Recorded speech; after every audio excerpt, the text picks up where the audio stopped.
Колабораціоніст і прихильник Владимира Путіна Ескандер Білялов стверджує, що він не зрадник. Про це він заявив, зателефонувавши в ефір телеканалу АТР під час програми «Бугунь». Гостем студії був заступник голови Меджлісу Ахтем Шейгоз. Він відповів Білялову.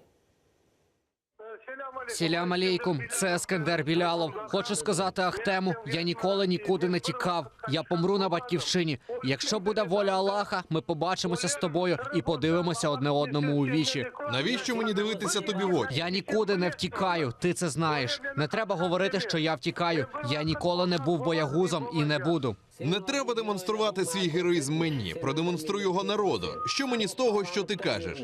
Навіщо ця бравада? Увімкни свій мілет і згадай слова, які ти казав Путіну. Ти можеш мене зрадити. Ти не розумієш, що таке дружба. Ти вже зрадив свій народ. Майбутнє твоїх дітей вже відомо.